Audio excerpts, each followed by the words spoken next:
The man, reputed to be the #1 dealer of cocaine to the U.S., now is in the nation's most secure prison. Juan Ramón Mata was seized in Honduras yesterday and rushed to the federal penitentiary in Marion, Illinois, where he's awaiting formal charges. CNN's Charles Feldman has our report. When he arrived at New York's Kennedy Airport early Wednesday morning, Juan Ramón Mata looked like a man who didn't know what hit him.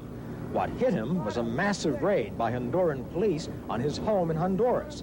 From there, Mata was flown to the Dominican Republic, eventually on to New York via Puerto Rico, and is now at the federal prison at Marion, Illinois, this country's most secure federal prison. Officials say Mata is one of the world's most notorious cocaine traffickers, with ties to Mexican and Colombian drug cartels. He is also believed tied to the 1985 torture slaying of U.S. drug agent Enrique Camarena in Mexico. But in a TV interview conducted while he was in a Colombian prison in 1986, Mata scoffed at the notion. That's impossible, mister. Not even a child would think that. Therefore, I'm innocent. Mata's arrest was hailed by the U.S. State Department. We view this as a major successful step in our effort to stem the flow of illegal narcotics trafficking. Mata has been a difficult person to keep behind bars. He escaped a federal prison in Florida in 1971 and fled Colombia in 1986, reportedly by bribing guards with millions of dollars. Since then, he has been living in Honduras, which was recently challenged to do more about drug trafficking. One U.S. senator who is holding hearings on the problem says the cooperation by Honduras is welcome, but more is needed. I think all those involved in the narcotics in the anti-trafficking effort are going to be very wary of flashy beginnings which are not followed up by significant amounts of real reform and real enforcement.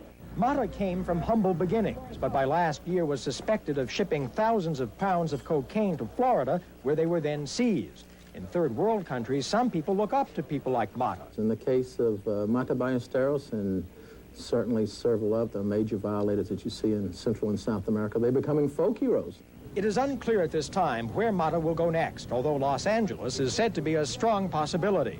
There are indictments against him in no fewer than 3 states so far. Charles Feldman, CNN, New York. Help from Honduras and the Dominican Republic in Mata's capture may have spurred on a new idea from the Reagan administration, a multinational force to fight the Colombian drug cartel. CNN has confirmed that administration officials are thinking about proposing the idea to other countries, and that there's been talk of using military forces to help fight the war on drugs. Trouble the ties to Colombia's infamous Medellin cocaine cartel. Much mystery remains tonight about how and where he was captured, but it is known that he's being brought to the United States. You may recall that recently on this program, NBC's Brian Ross reported that Mata was being protected by the Hondurans, and apparently that so embarrassed them that they decided to get involved in his capture. As NBC's Richard Valeriani reports now, Mata is wanted in this country for murder. Members of an elite Honduran army unit known as the Cobras struck before dawn. They surrounded and searched Mata's luxurious, heavily guarded compound in Tegucigalpa and said they found a bag of cocaine. Mata's wife, Nancy, protested that the drug had been planted by the searchers. Mata himself was seized somewhere else, it's not clear where, and he's now being brought to this country by federal marshals. Nor is it clear how he was turned over to the U.S., since there's no extradition treaty with Honduras. American officials describe Mata as a major figure in the cocaine traffic between Colombia and the United States.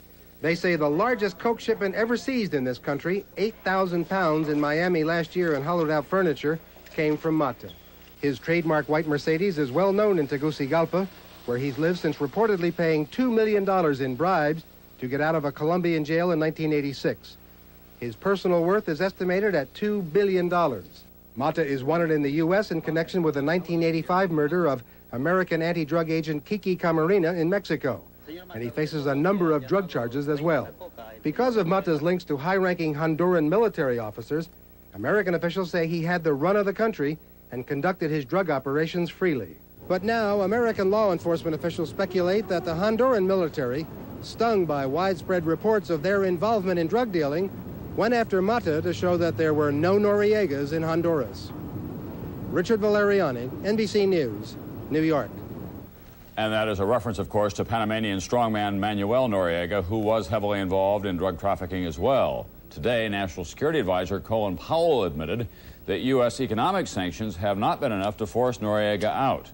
Powell said the administration now is considering seizing tax payments made by U.S. businesses in Panama, as well as other political and military